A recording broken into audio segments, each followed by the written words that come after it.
All right, guys, so today what I want to talk about is what is inside of my DIY electrical tool bag.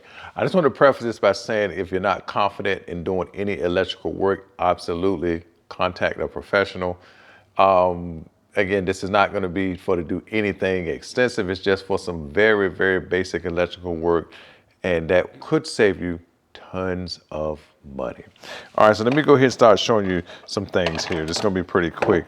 The first thing I'm going to show you here is I got this set here together. So what is these things here? So first of all, if you're not familiar, this right here is just a fault tester in a socket here. It just tells you when you plug this into a socket, and you have a little cheat sheet right there in the back, and it's color coded and it corresponds to these lights here.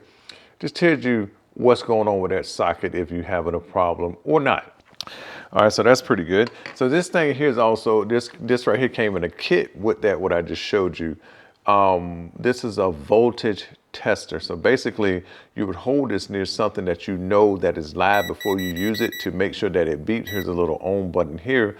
And what happens is that once you do that, it will actually let you know if the circuit has been cut on or cut off. And with that being said, you do need to make sure the very first thing you're going to do before you do any electrical work is to absolutely cut off power to the breaker, to that component that you might want to touch. And if you really are unsure, you can also cut off all the power to the house, to the main power, if you want to do that as well. So again, these two came right here as a kit. They were pretty cheap. I believe they was, I don't know, $19.99, I believe, because it's been such a long time since I've gotten these.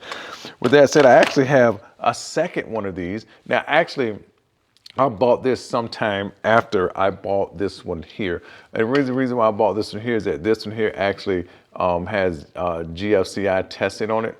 And this also has an audible switch on. So basically what happens is why you want this audible here is, say if you want to put this into a plug somewhere out in the house and then go turn on or turn off, just go trip a GFCI so you can hear it audibly if you could tell that that socket may have tripped that GFCI circuit. So that's why this one right here is important as well.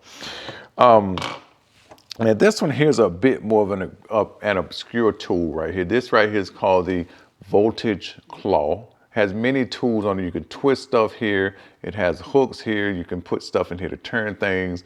You can do loops here. But the main thing I do with it, you see this arrow right here that's pushing out, is you can push wires back into place inside of electrical boxes. And so recently, I just upgraded my traditional switches from the typical, switches that you see in a house to paddle switches. And if you've ever taken one of those panels off of a switch, you know that usually it's just bundles of wire in there. So when you pull it out and try to change stuff off, you got to push it back in there. You want to push it back in there in such a way that you can know you're going to get everything back in there, and so you can put the receptacle or the switch up there flush on the wall. So when you screw it in, it will be sitting properly. So, and by the way, this thing here actually is where's it at? Yeah, it's actually, I don't know if you can see that. It's actually made in the USA. Should be right here. Another thing you want to get is a nice pair of pliers like this here. These right here, I believe these are 14-in-1.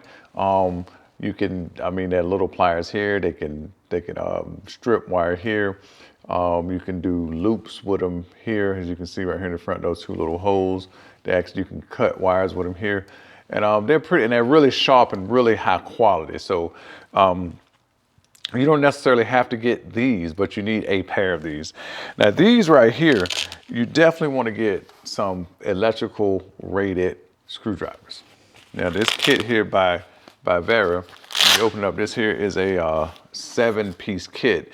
And usually it's only 2 in here you're gonna really need, and that's gonna be like the standard flathead and the number 2 Phillips. So I'll show you how this works. Take the handle out, and then you just take this little guy, push him right in, and that's it. Yellow and red, if you're not familiar, this always means that it's voltage, 1,000-volt rated. One other thing I will say is that out of all this stuff I've got here, like for example, things like this, these screwdrivers and this voltage pin here, me personally, I would not buy anything unless it was a name brand from a very reputable company, because these things right here, you could actually risk your life you know, if something is not, they don't have good quality control measures on their thing, on their instruments. But you should always do your 100% due diligence and never take any unnecessary risk, you know, obviously with electricity. One bonus tool we'll talk about here. This ain't really electrical, but necessarily, but this is a jab. So you may want to consider one of these if you're handy enough, because I had to move a receptacle up behind the TV once that was on the wall. I did that one time. And I also, one time I had bought a ceiling fan that had a switch that you had to put into the wall where you had to, you know, Bluetooth control from that switch to the fan. And I just put it like about 2 feet from a regular wall switch and just jumped over those wiring over to that new box after I had cut it out and installed it, and worked just fine. So that's it, guys. I hope you enjoyed checking that out. But again, the two things to take away from this video is that doing that, well, three things. Doing your DIY electrical work can save you lots of money. They can also be dangerous. That's two things. And three things, if you're not confident, definitely get a, you know, qualified professional to help you out with this stuff. Because really the only thing I do is install ceiling fans. Right now, again, I'm changing my switches from the traditional little flipper type switches to paddle switch. They both flip, but you know what I'm saying, the paddle switches. And I have moved a receptacle once or twice, but otherwise, you know, anything that's really detailed, like inside of a circuit breaker box, anything like that, I would never touch anything like that. So, and I don't recommend touching anything like that unless you absolutely know what you're doing or a professional. So anyway, guys, that's it from a DIYer's perspective. And I hope you got something out of it. If you did, please hit that like button below. I appreciate it.